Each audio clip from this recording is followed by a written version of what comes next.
Assalamualaikum warahmatullahi wabarakatuh. Apa kabarnya nih adik-adik semua? Semoga kalian tetap keadaan sehat walafiat ya. Amin ya rabbal alamin. Gimana kalian belajar online di rumahnya? Harus tetap semangat ya, walaupun kita belajar online di rumah. Pokoknya kita harus tetap semangat, gak boleh malas-malasan. Oke baik, sebelum ke materinya, kakak izin memperkenalkan nama kakak Ramadiani Putri Kuntara. Bisa dipanggil dengan Kak ini. Oke, hari ini kita akan belajar tentang sifat-sifat bunyi.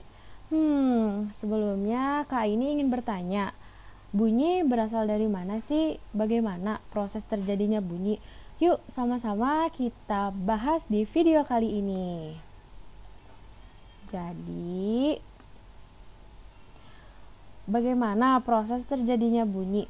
Bunyi dimulai dari getaran sumber suara. Getaran ini diakibatkan oleh energi di sumber bunyi. Misalnya, ketika kendang ditabuh, getaran bunyi ini akan merambat sebagai suatu gelombang melalui medium merambat. Seperti udara, gelombang ini akan sampai telinga yang ditangkap sebagai suatu bunyi. Lalu, ada berapakah sifat bunyi dan karakteristik bunyi?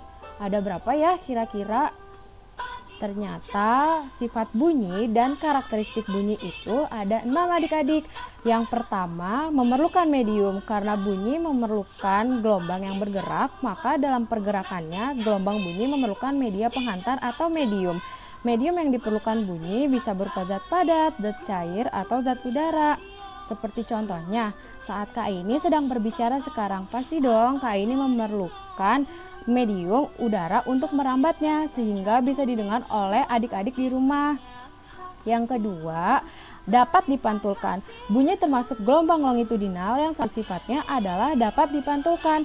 Hal ini yang membuat bunyi dapat dipantulkan. Contohnya, ketika kalian berada di lorong atau di dalam sebuah goa dan kalian berteriak, otomatis suara kalian dapat dipantulkan dan akan mengeluarkan suara gema atau bergaung. Selanjutnya, dapat dibiaskan atau refraksi. Hal ini menyebabkan suara yang dihasilkan tidak sekeras aslinya. Seperti apa ya contohnya? Suara petir terdengar lebih keras di malam hari karena suhu udara bawah lebih dingin dari suhu udara atas. Lalu, dapat mengalami pelenturan atau difraksi karena gelombang bunyi memiliki panjang dalam rentang sentimeter sampai beberapa meter. Wah, panjang juga ya adik-adik, sehingga menjadi lebih mudah mengalami difraksi.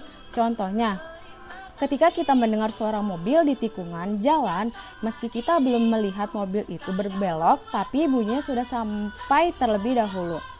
Lalu, mengalami perpaduan atau interferensi, yaitu bunyi dari dua sumber yang berbeda namun memiliki frekuensi yang sama, maka kita akan mendengarnya lebih keras lagi.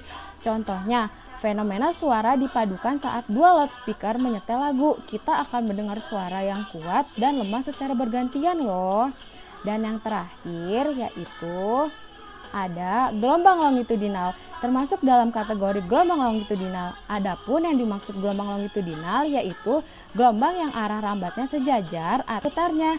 Jika arah getar bunyi ke kanan, maka gelombang bunyi juga ke kanan dan sebaliknya. Bagaimana nih adik-adik? Materi kali ini cukup dipahami ya, dan semoga bermanfaat buat kalian semua. Semangat buat belajar online di rumahnya, jangan pantang menyerah, jangan males-malesan. Terima kasih. Wassalamualaikum warahmatullahi wabarakatuh.